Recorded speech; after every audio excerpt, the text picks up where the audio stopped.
Baby, baby, baby. Wang here. Wang helps me express all the angst, the anger, the frustrations, the joy inside of me. And it is a way to be unapologetically me, but not me. It's the shape-shifting. It's knowing that I could be whatever I want. I've faced my darkness. I've seen the light. We're not tied to our identities if you know your true self.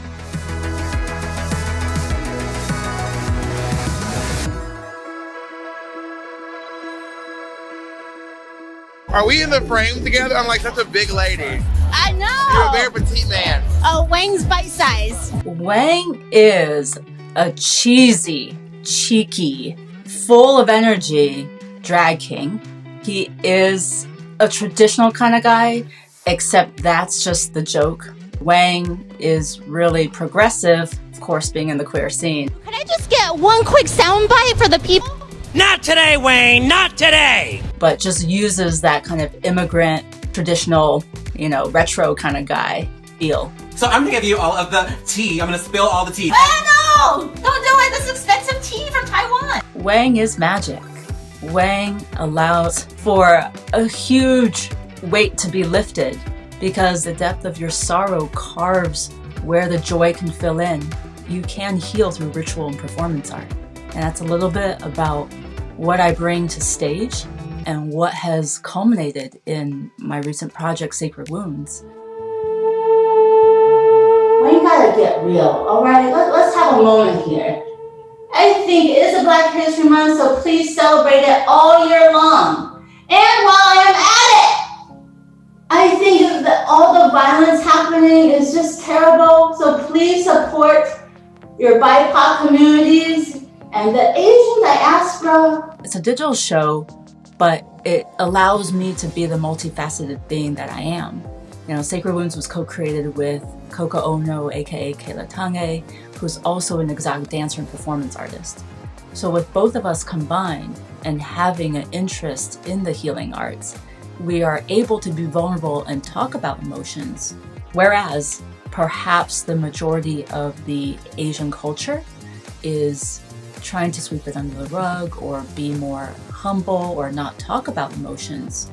We are saying, here's full self-expression.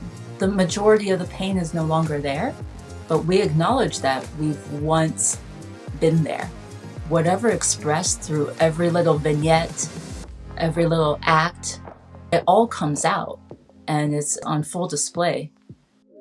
Male impersonation actually began in the Tang Dynasty, and that's 618 to roughly 907 AD.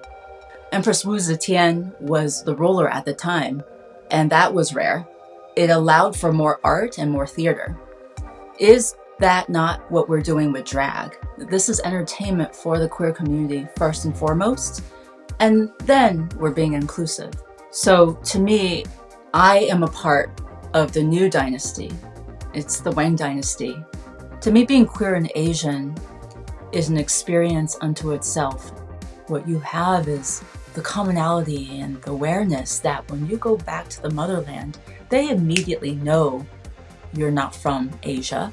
They know you're American for the most part. It's in the way we walk, it's in our posture, it's in our movement. And then we open our mouths. We're too loud, too arrogant, too bold. But when we're here in America, it also feels like people think we're immigrants. We are still products of our heritage and parents that want us to be doctors and engineers and lawyers. Artistry and art is not what the majority hopes for, but here we are following our heart, following our own truth, and we hopefully have reconciled the chip on our shoulder. It's not a you, it's a it. That's why we call it Slaysian. We're slaying it. And Asian. I definitely lived in a lot of shame and guilt upon discovering my sexuality. And Wang allowed me to express. A gut feeling that was so strong that to this day I can't deny. My heart, my spirit really needed Wang to give permission to be my truest self. And that's what drag has available for some people, is pure self-expression.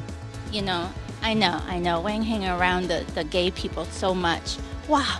So, yes! I cannot say it correctly. House of yeah! Yes, girl! One of the biggest seeds that stayed with me till now is that when I was 19 and in college, I actually helped create an Asian American nonprofit. And we had George Takei, Mr. Sulu himself, come speak. And I, having just been a Cambodian Khmer Rouge soldier, as an extra, I was supposed to be a village woman.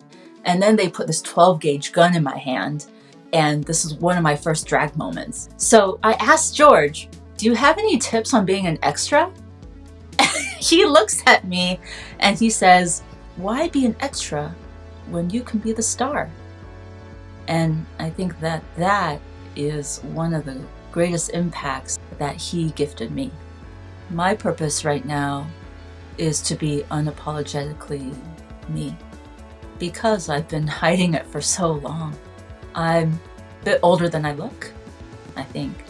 And I just feel that it is my purpose to own up to being a mid-elder. What we're missing is a connection to the wisdom of our elders, the wisdom of our ancestors.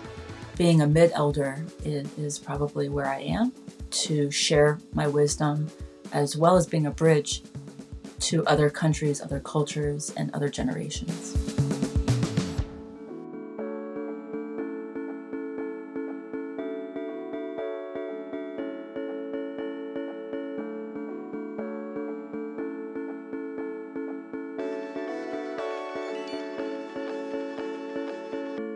What is love? Baby, don't hurt me. Don't hurt me no more.